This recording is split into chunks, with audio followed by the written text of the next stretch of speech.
Alright, everyone, it's the Grim Lord here, and this is Grimm's Comics Corner. We have returned with Spawn. The last Spawn video did very well, so let's go ahead and continue. Obviously, I had a little bit of a head injury, but I seem to be doing fine, and we'll see how well this goes with Spawn. Spawn, Origins Collection, Volume 15. We're there. 87 to 92. We're almost to 100, guys. Spawn, of course, created by Todd McFarlane.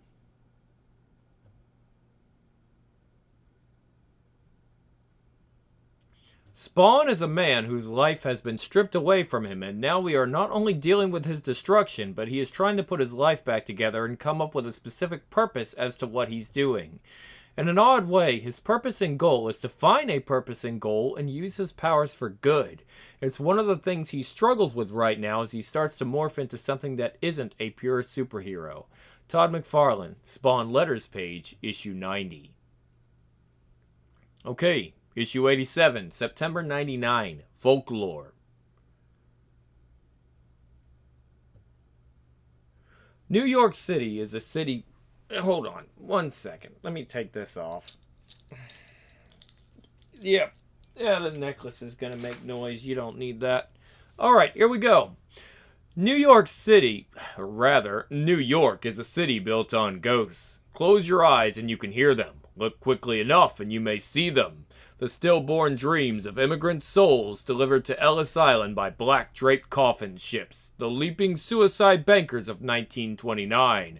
The sky-walking Iroquois laborers buried beneath the colossal marble pediments of Manhattan skyscrapers. The ceaseless stream of mob bosses, careless bystanders, buxom co-eds, and reclusive pop stars murdered in the street. By now, every inch of the city must be haunted.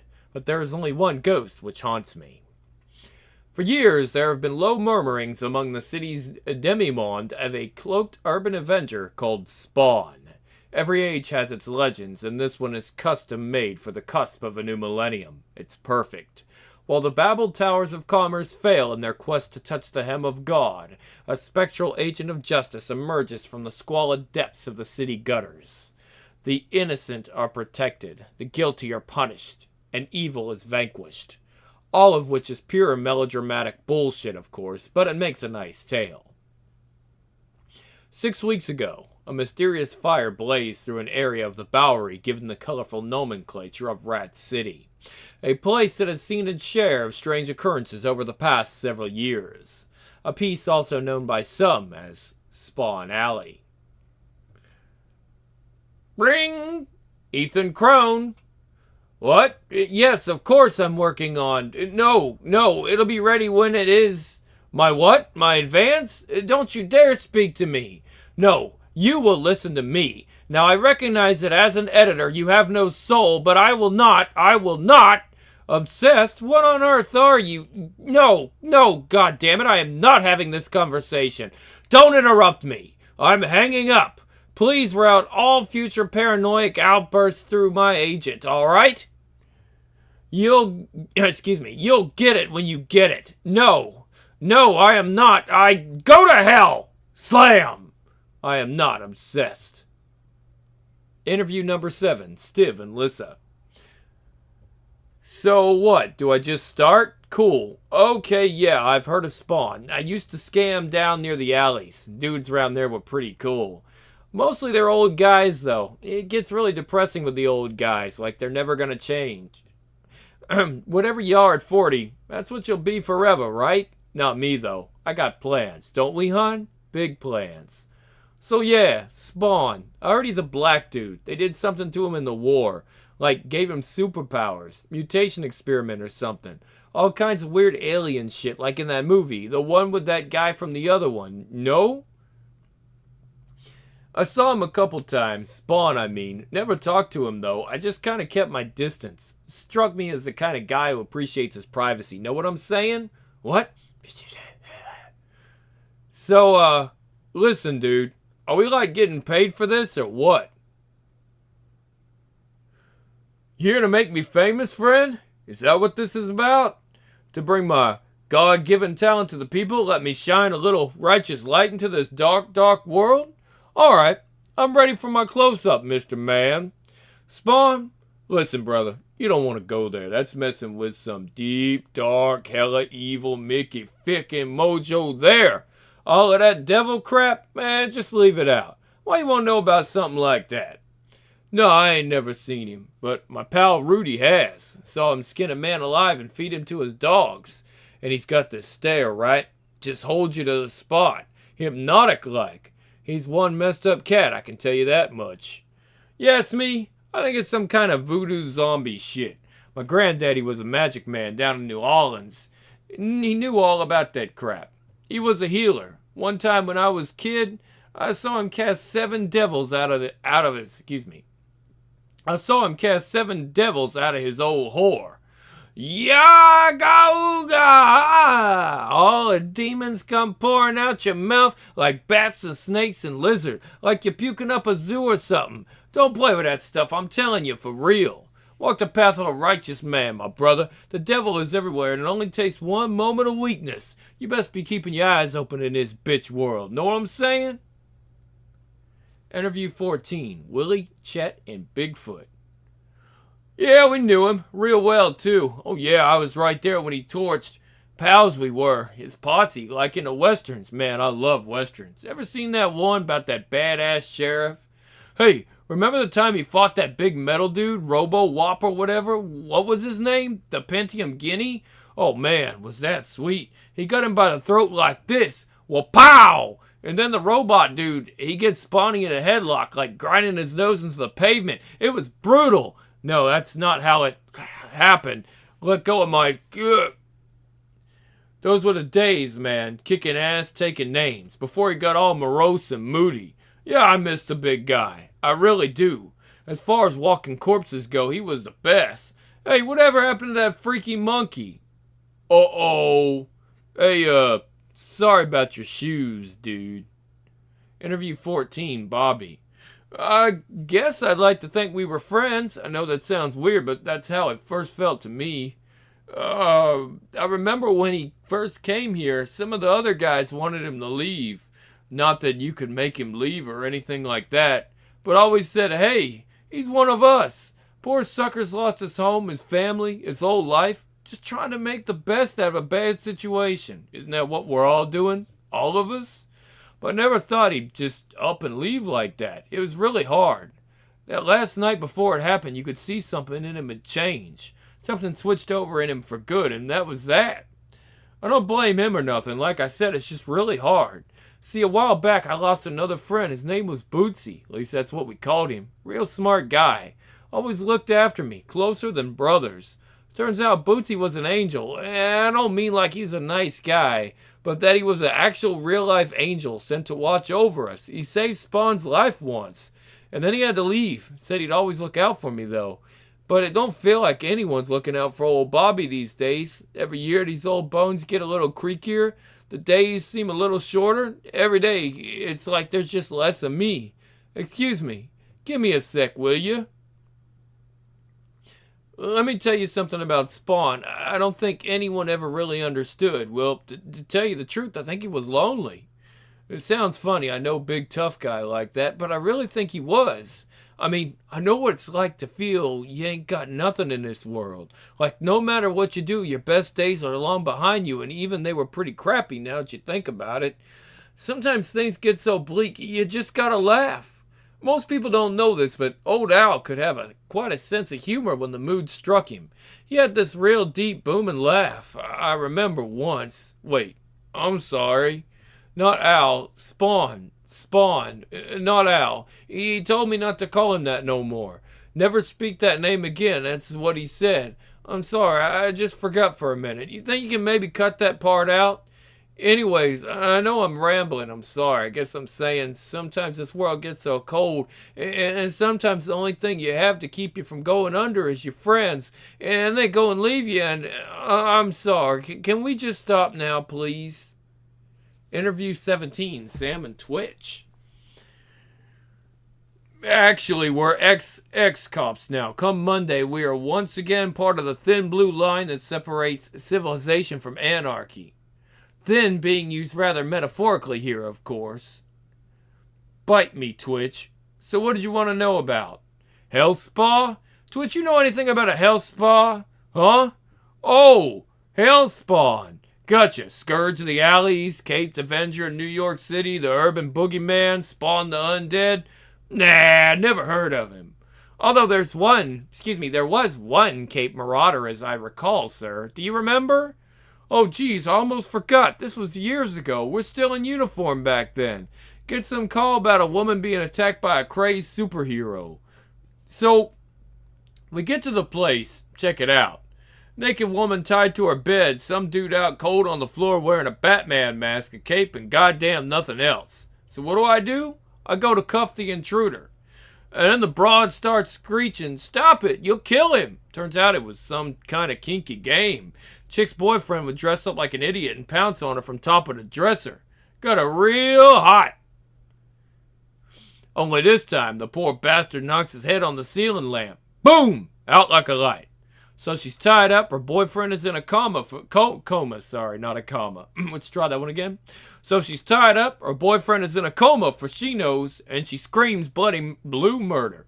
Man, I've seen some weird crap in my time, but that takes the goddamn cake. Interview 20. Wanda and Terry. Yes, good evening. I don't mean to bother you. I was asking if I could ask you a few questions. What is this about? I understand you've had contact with someone called Spawn. What? Just a moment of your time, please. Now correct me if I'm wrong, but your first husband, his name was Al, right? Al Simmons. Slam! What do you think you're doing upsetting my wife like that? I'm sorry. If I could just ask a few questions, I'd greatly appreciate. You know what, little man? I'd greatly appreciate it if you got the hell off my property before I have to stick my foot up your ass. How's that for a goddamn quote? Interview number 22. Corgi. I'm not making no claims about nothing. I only saw what I saw, and like I told you, that ain't much. It was maybe 6 months ago, a little after 11 in the PM. I remember that because the Met had just got out. So I pick up this fare and we're heading towards Soho when BAM! Something comes out of nowhere, out of the sky, like falls smack bang on the hood of my ride. Thought a bomb went off. I mean, look at that. You want proof? There it is. You see, whatever it was did some real damage. You think that would have killed a person. I hit the brakes and this guy or this thing rolls off onto the ground.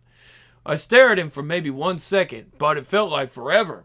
I mean, I can't believe what's going on. I'm thinking I'm going to lose my hacker license for squashing a ped, but this guy just stands up. I remember his eyes, green like cat's eyes in the dark, and then he was gone. It happened so fast, I wouldn't believe it if it weren't for the damage he'd done. Meanwhile, I got a couple of fares and back panicking, wondering what's going on. It was a peculiar night. I never saw him again and still have no idea what the hell that thing was. But I tell you one thing, it was real. And whatever it was, they don't write insurance for crap like that. No, sir, they sure don't. Interview 24. Identity unknown. I understand you are inquiring about the existence of some mysterious urban avenger, the Hellspawn. How fascinating. May I ask you, have you met with much success? Oh no, I'm afraid I couldn't be of any help to you. I have little experience with such sordid matters. Dark alleys, blood oaths, vengeance from beyond the grave. No, not really my cup of tea. I was just curious to know the results of your research, if you had found any concrete evidence regarding this creature's existence. Personal interest. Let's just leave it at that, shall we? Of course, I realize you have a publisher, and I can appreciate that a contract is a contract. After all, we are nothing if we cannot keep our word, wouldn't you agree?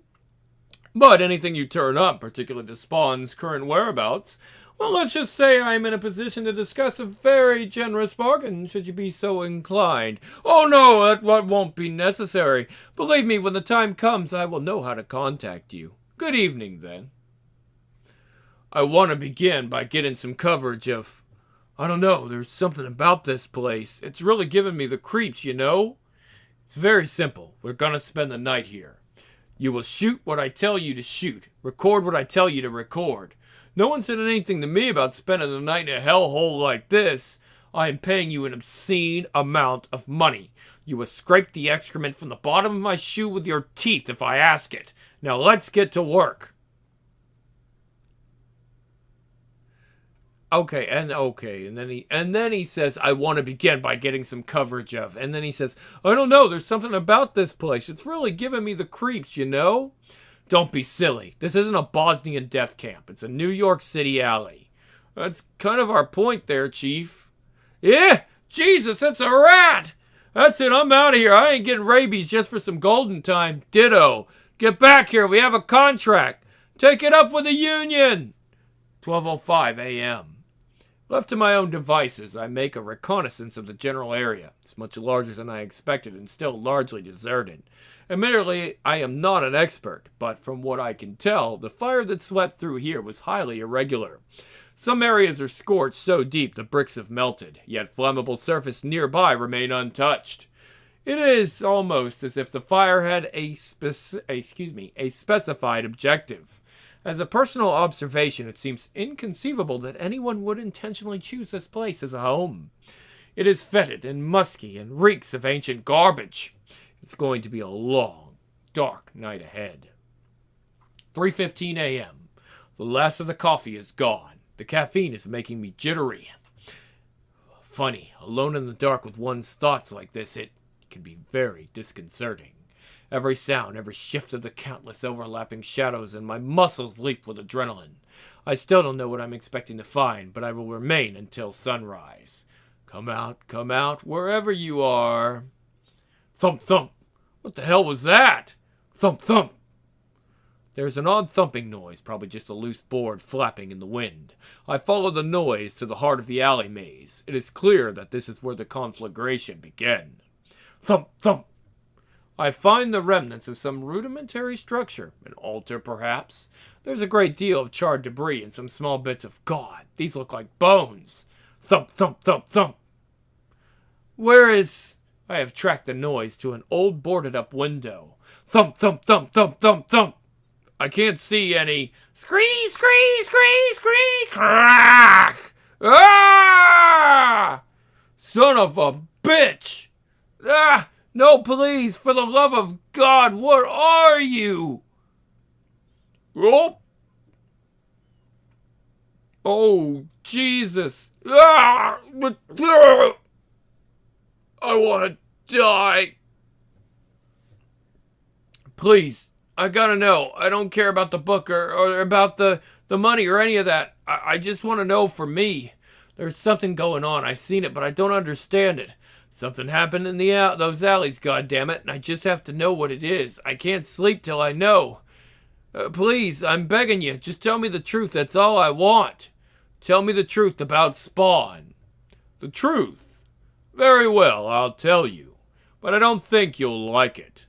Funny thing about life, the truth is almost never what you hoped it would be. The truth is this, there is no Spawn. There never was. Just some old fools telling stories around the bonfire trying to pass the time. You're chasing a shadow, Mr. Crone. Nothing more. That's the real truth. Let it go, friend. There are no answers for you here. The hell with it. This city was built on ghosts. Maybe some of them deserve to rest in peace. Next. At the Crossroads. Issue 88, October 99. Seasons of Change.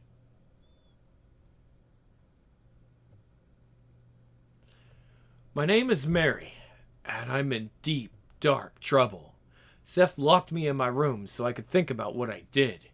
He says if Mommy and me want to live under his roof, we have to respect his rules. I can't expect to grow up right if I don't learn respect. This is for my own good. It's the only way I'll learn.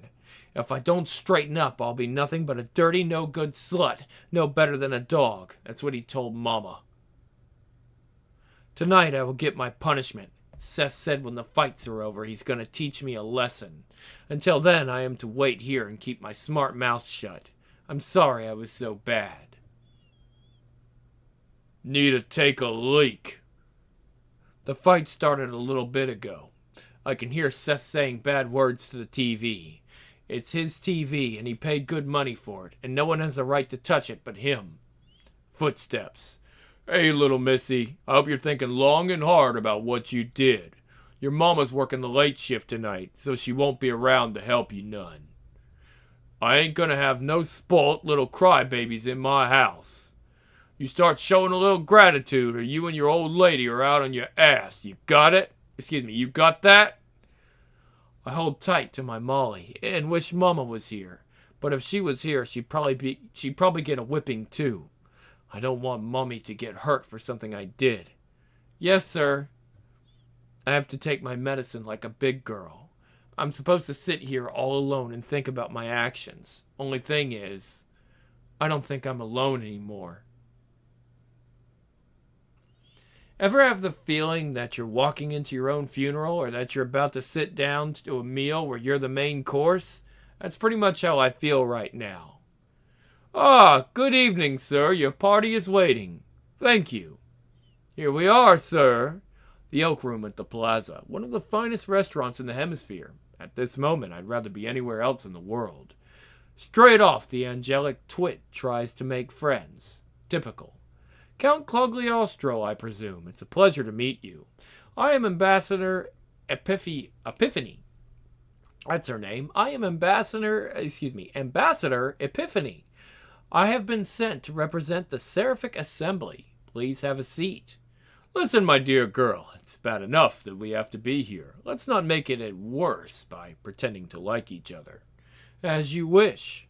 So, whom do you think he'll be sending? I hope it's not one of those awful Fleabiac brothers. No, not for this. My guess is he'll send one of the thirsting barons, or perhaps the Lord of Whispers. But whoever he's sending, he's late. After a few minutes of awkward, mind-numbing silence, a rumble begins to pass through the crowd.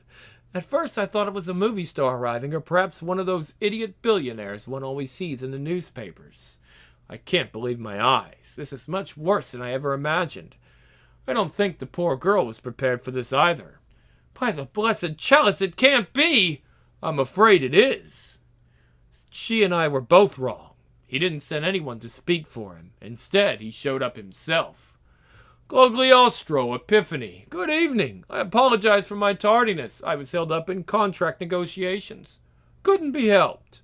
Well then, shall we get down to it? Think long and hard about what you did, Mary. This is for your own good, Mary. I didn't mean it. Honest. It was an accident. But that's no excuse for my sorry attitude. If I can't respect other people's things, then maybe I don't deserve to live in a nice place like this. I was just so happy. Mommy fixed the arm on my Molly, good as new. But I didn't look where I was going. Why didn't I look? I swear I barely touched the antenna. God damn it! I'm sorry. You little bitch! What the hell did you just do? You know I was watching that. You did that on purpose. No, I didn't mean it. Ow! I don't ask for much in this goddamn world. After busting my hump all day, all I want is to sit in front of the tube in peace. Is that too much to ask? But no, you gotta go and ruin that too, you spoiled little piece of trash. Seth, stop it. It was an accident. Accident my ass. That's no excuse for a sorry attitude. I'm sick and tired of getting no respect in my own house. What did I tell you about that TV? What did I tell you? Never to touch it. That's goddamn right. It's my TV. I paid for it, not you. I want you to think long and hard about what you did, and I don't want to hear a peep out of you until I figure out what your punishment is going to be. Is that clear? Yes, sir. That was 3 days ago. I wanted to cry, but I was afraid Seth would hear me.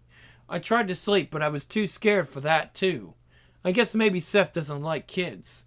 I think he had kids before, and he had to send them away. That's before Mommy and me moved in. I saw an old picture on Seth's dresser once, but Mommy told me never, ever to bring them up again. I always wondered what happened to them, like where they went and stuff. And if where they was better, excuse me, and if where they are was better than here. On the second night, I think I found them. They were hiding in my closet the whole time. Funny, I'd never seen them there before. They couldn't talk and they were shaking real bad. When I turned on the light, they were gone. Maybe I was just dreaming, but I don't think so. The next night, someone new came to visit me. He's still out there, the man in the red cape. I quit. That was all he said.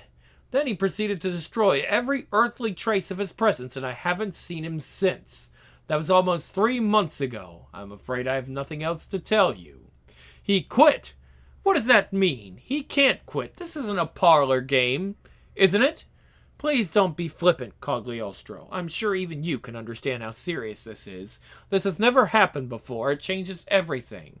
The real question is, where is he? And I told you I don't know. He vanished in that blaze. There were no remains. Perhaps he's dead. Don't be an imbecile. It doesn't become you. I don't care what happened, and I don't care how it happened. For the first time in my very long existence, someone has surprised me. It is not an emotion I am particularly enjoying. He's still out there. He's been spotted in London, New Orleans, and even Prague. But we can't track him. We can't follow him. He shows up, does what he wants, and then disappears, and that is not acceptable. I want him back. His soul belongs to me. The fate of his soul is yet to be established, and you know it. What do you expect me to do about it? I agreed to meet with you. I told you what I know. If the two of you can't keep track of one rogue hellspawn... I'm sorry to keep you waiting. Would you care to start off with a cocktail? I know I would. Excuse me for being so bold, but may I ask your name, dear? Karen, with a C and a Y. It's a lovely name for a lovely girl. I'm sure I'm not the first to tell you you should be a model or a movie star, perhaps.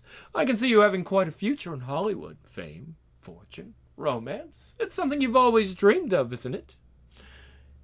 If you're interested, I've been known to pull a few strings now and again. I'm sure we could come to an arrangement. Oh, that's very sweet of you to say, sir. Excuse me, miss, but if you know what's good for you, you'll just take our orders, smile politely, and ignore every word this gentleman utters. I hope that's clear. Yes, ma'am. Tick-tock, you're running out of time, kiddo. Show's almost over. And then you and me are going to have a little lesson in manners. Haven't quite made up my mind what I'm going to do with you yet. Any thoughts on that particular subject? Huh? Hey, are you whimpering in there? Are you? Save your breath, sunshine. It won't do you no good. This time you're going to face the consequences of your actions. Don't think you can talk your way out of this one like you do with your mama. This time I got you all to myself. Ain't no one coming to your rescue. Stupid bitch. Mama says she's sorry about the way Seth can be. What the hell? But deep down, she says he's a good man and he loves us. Hey, kid, was that you? Creak? You better not be out of your room. You're in enough trouble as it is. I swear to God, if you're disobeying me... That's why he's so hard on me. He only wants what's best for me. I've got to learn that the world doesn't revolve around me. I'll never make anything of myself if I don't shape up. He's only trying to teach me a lesson. Huh? Jesus! Who the goddamn hell are you? Oh no, there's something out there. I can hear it, like chains rattling. The man in the red cape, it has to be. He's come for me, because I've been so bad. Seth told me sometimes the boogeyman comes in the night and takes naughty little girls away and chops them up for being disrespectful. He said he was coming for me, but I didn't believe him. I didn't want to be chopped up. I'm so scared. Why didn't I just look where I was going? I want my mommy. I want Seth. Anybody. I want my Molly. Where is she? Where's my Molly? Delightful. How was yours? Excuse me. You should see your faces. You look like a dog ran away with your football. Excuse me. We'll try this one again. You should see your faces. You look like a dog ran away with your football and now you can't play anymore. You've been drinking too much, Cogliostro. A common human weakness. I'd have thought you above it. Ah, but you know I'm right. Spawn was the centerpiece of your little Armageddon. Without him, you're rather up a tree, aren't you? To be honest, I wasn't sure he had it in him, but I say good for him. Bravo! Bravo, Spawn. It's about time someone taught you arrogant tossers a lesson, shook you up a bit. Do not make light of the situation. We are talking about an enormously delicate balance of power. We are talking about the will of God. Well, perhaps the will of God isn't quite what it used to be. Enough! I've lost my patience with you. You are nothing but a pathetic speck on the scales of creation. Now, you had better start coming up with some real answers, or by the hosts of darkness, I swear I shall vent my wrath on you. Don't threaten me, friend. You know I am off limits. A deal's a deal, even with you. Is that a fact? And here I was under the impression that we were no longer playing by the rules. I washed my hands of you, Cogliostro. You are on your own now, and I fear you will find no harbor to give you shelter. I want the Hellspawn. I want what is rightfully mine. If you cannot deliver him within a fortnight, I promise you the charges of hell will hound you to the ends of creation. Do I make myself clear? Good night. Well, that all went rather badly, didn't it? Did you enjoy your meal, sir? It was passable. Listen, what you were saying earlier, about my future? I'm going to do you the favor of being perfectly honest with you, Karen. 2 weeks after your 26th birthday, you will go to the doctor believing you are pregnant. Instead, you will be shocked to learn you have ovarian cancer. At first, the doctors will be hopeful, but the cancer will metastasize rapidly, spreading throughout your young body. Your boyfriend will abandon you once things get bad. Within 7 months, you will die alone, never having married or birthed a child or having done anything remotely meaningful with your life. That, my dear, is your future. Have a pleasant evening. Look, I don't know what it is you want, but whatever it is, just take it and get out of here, okay? I ain't seen your face, buddy, so I can't identify you or nothing. Just don't hurt me, please. You want my wallet? It's right there on that table. I ain't got much, but you can take it, okay? We cool? Whatever you want, and then we'll just forget about all this. What are you doing? Huh? Get back. What the hell you want from me? Help! Help! Someone please help me! Call the cops! Help! Oh, geez. No, I wasn't gonna hurt her. I swear. Just trying to teach her some respect, you know? I mean, you know kids today. You gotta be firm, right? I swear I was just gonna scare her. You know, teach her a lesson. You believe me, don't you? You ever see anything like that before? Nope, can't say I have. I was so scared, Mommy. Shh. I know, honey. It's gonna be okay. All right, ladies. What do we got here? Thought it was a domestic call at first. Neighbors heard screaming. Little girl was locked in her room the whole time. Mother just got home from work a few minutes ago. No signs of forced entry. Listen, between you and me, I don't have a freaking clue what happened. But I do know there's some hinky going on. Excuse me, but I do know there's something hinky going on. Well, Twitch, let's say we take a little stroll around the showroom. Oh my, I wonder who could have done that. Got any theories? Give me a moment. Let me take it all in. Wow. Justice. Well, my best guess is that this fine, upstanding citizen here had a little too much to drink. He trips on the doll, hurtles forward, and impales himself on the television aerial. My thoughts exactly. Fine police work, detective. Thank you, detective. Excuse me, young lady. Does this by any chance belong to you? Molly! What's gonna happen to us, detective? I think we've got a good idea what really happened, ma'am. Nothing you need to worry about. Do you have someplace you can stay tonight? We're labeling this an accident. Wait till the meat wagon comes for the body, and then you can leave. Serious? Poor bastard ends up as a human kebab and you're thinking mishap? With all due respect, sir. Officer, please. We've been around. Excuse me. We've been around. We've seen this kind of thing before. It's actually not at all uncommon. Yeah, happens all the time. Happened to my cousin once. You gentlemen have a good night now. I didn't tell my mommy about the man in the cape, or about the kids in my closet, or about losing my Molly. I think it's okay not to tell her. Mommy says things are going to be different now. Better. I believe her. Maybe God does work in mysterious ways. But he's not the only one. The end. I like that one. All right. November 99. Issue 89. The Devil You Know. Our last one for the night. Cornwall, Connecticut. As the last fading beams of sunlight filter through the bright sprays of autumn leaves, Judge Mason Everett Sterling III, pulls into the driveway of his 7-bedroom red brick Gothic revival home. As he ambles up the marble steps of the entry, today's case is still on Judge Sterling's mind. A remorseless band of teenage reprobates blaming their actions on the vague failings of society. Judge Sterling would hear nothing of it. He's never had much tolerance for that sort of nonsense. It is action, not attitude, that defines a man's character. Simply put, a man is what he does. He sifts through the day's mail. Dinner invitations, requests for charitable donations, the usual. He loosens his tie and inhales deeply. It's been a long week for Judge Sterling. He has earned a little recreation.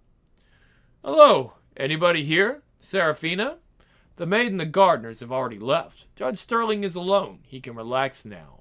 He has always found something very inviting, reassuring about the study. The wood paneling was hand-carved 100 years ago from inch-thick mahogany. Light streams through leaded glass windows, throwing small, leaping rainbow patterns on the walls. This is my sanctum, he thinks to himself, the temple of the civilized man. He pours himself a drink, 3 fingers of a rather expensive single malt scotch, and 2 perfectly formed ice cubes. Unlocking a cabinet, he rifles through a collection of videotapes. Judge Sterling believes you can learn a lot about a person by his taste in films. His late wife, Barbara, loved old romances and screwball comedies. Stanley Donen, Frank Capra, that sort of thing. His father, a great stern man who spoke in a deep baritone, was particularly fond of westerns. Judge Sterling's own tastes, however, are rather more selective. The booze paints his throat, smoky yet soothing. His weekday life of courthouse pressures and lying criminals fades into memory. This tape is a new one. He's been waiting all week to view it. Judge Sterling is a collector with very specialized tastes. His favored subject matter is very difficult to come by. Still, through a tight network of fellow connoisseurs, he has been able to amass a sizable library. This one's quite good, he thinks to himself. The girls can't be older than 11. The boy even younger. The sound is rather poor, but the picture is reasonably sharp. He sinks into the rich, warm leather of the couch. Just watch and wait. Wait for the good part. Click!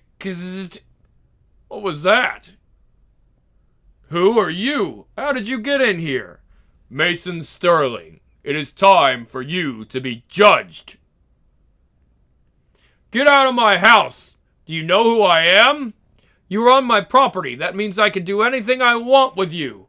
I can shoot your balls off and stuff them in your mouth and still call it self-defense. His voice is all bravado, but Judge Sterling's old bones are shaking. Blam, blam, blam! Ah, I got him. It's been a long time since he's fired a gun. He can't believe his luck. What the hell is this? What are you? No, the question is, what are you? You are a foul, twisted little man who preys vicariously on the suffering of others. I never touched anyone, I swear. All I did was watch. You paid people to procure those tapes for you. How did you think they were going to get them? You have subsidized the pain and debasement of others, all for your own sick amusement. And now it ends. Please, just let me go and I'll never do it again, I swear.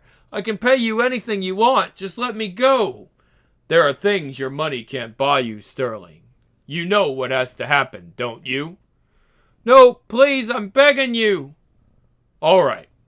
With a shaky hand, Judge Mason Everett Sterling III takes a $500 Mount Blanc fountain pen and writes out a confession on a sheet of cream-colored stationery. In it, he enumerates his sins, lists the names and whereabouts of his co-conspirators, and begs forgiveness from whoever might be kind enough to give it. When he has finished, the cold steel barrel of his handgun is placed flush against his right temple. Blam! And a single round is fired, echoing into the night. Again, justice served. New York City, nighttime in Manhattan.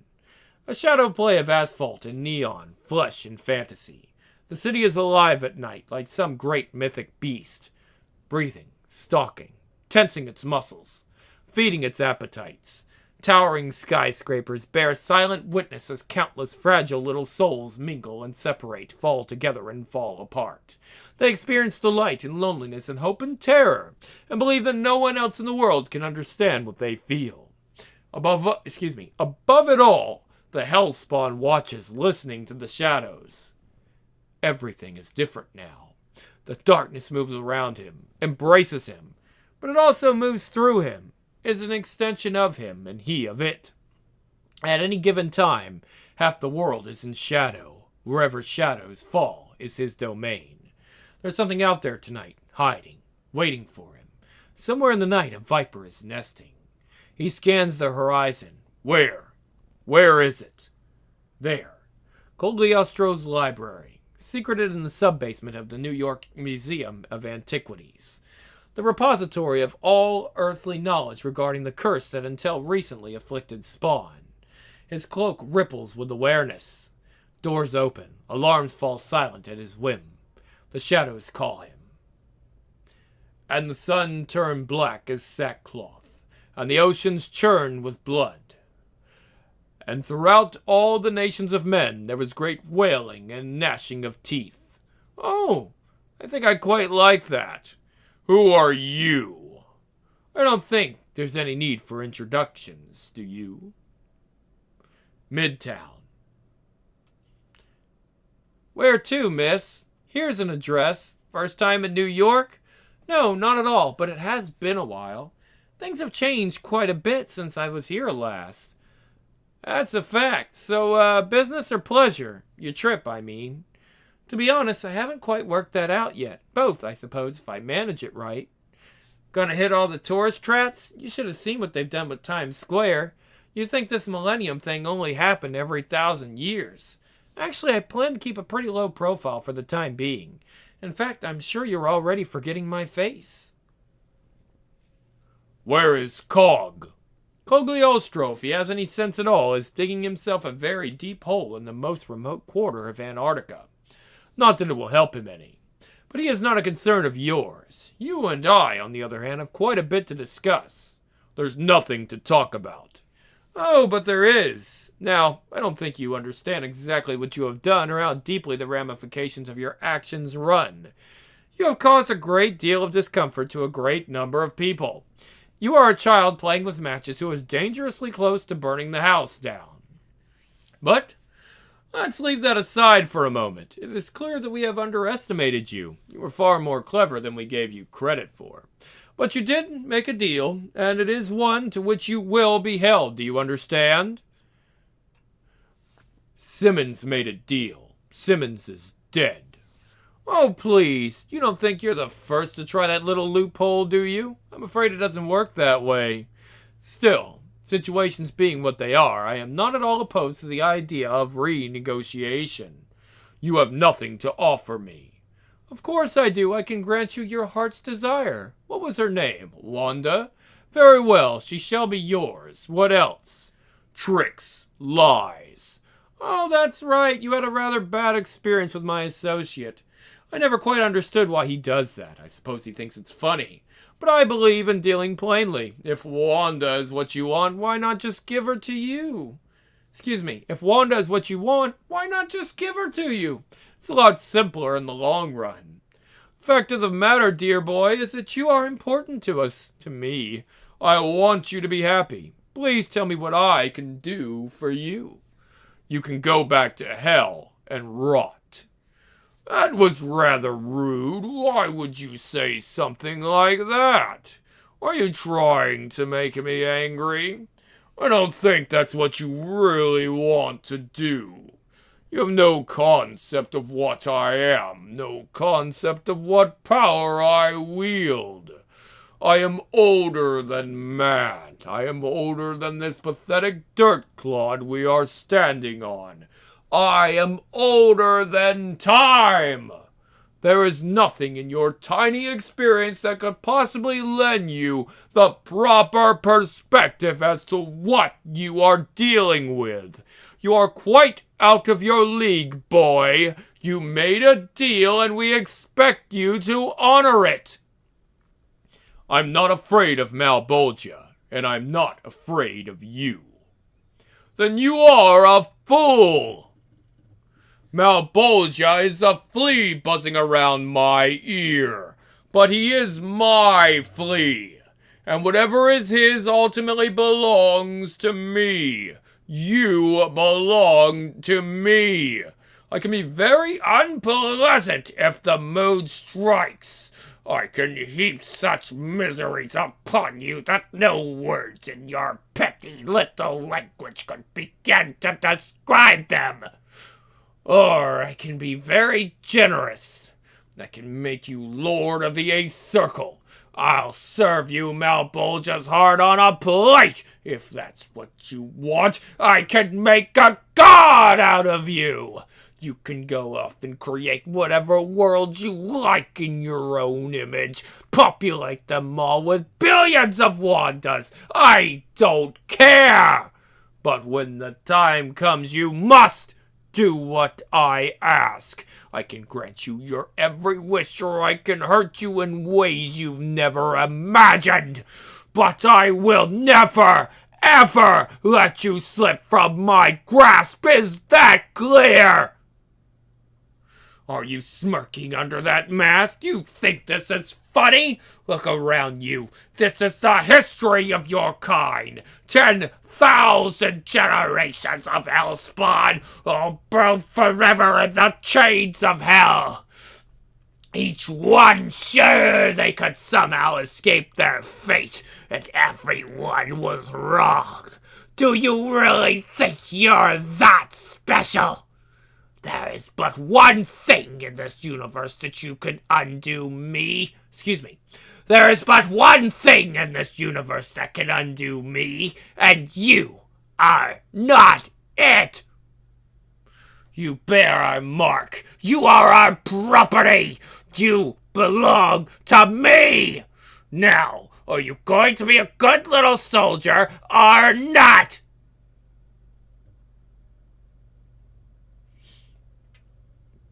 Not. Look at me. I don't belong to you. I don't belong to anyone. I don't give a damn about your little war. I don't give a damn about this history.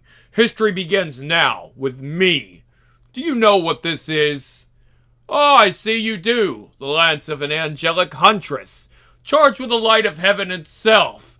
But how can I touch it without being destroyed? Because your rules no longer apply to me, and neither do theirs. You don't know what I've become. You don't know what I've learned.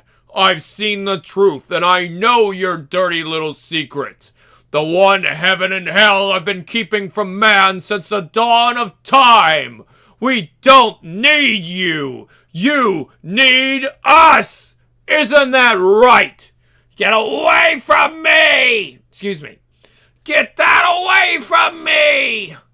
Don't wet yourself. I won't hand heaven such an easy victory. But I want to remember. But I want you to remember that I could have. And as a reminder, from now until the end of time, you shall wear my mark, and all creation will know that you failed to break me!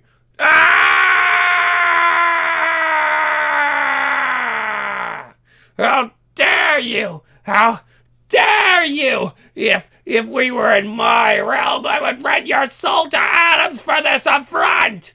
But we're not in your realm. We are in mine. Look at me. I want you to remember the man who did that to you. Remember this day and know that you are not welcome here. This world and its shadows belong to me now. From now on, men shall answer to their own conscience, and when they will not, they shall answer to me. Do we understand each other? Good. Later. Tisk tisk. Look at this. What a mess you boys left behind. Well, it's about time things got interesting around here. Next. 3 uses of the knife. That was incredible. Probably one of the best comics I have ever read. We're going to leave it on that note, guys, and we will see you back here with more Spawn in April. So, let's see. Do we have... No, we don't. We don't have a bonus comic this month, guys. So, we'll see you back with Chaos Comics. I think we've got an Evil Ernie event, and you guys don't want to miss that. Alright, I'm out. See you next time.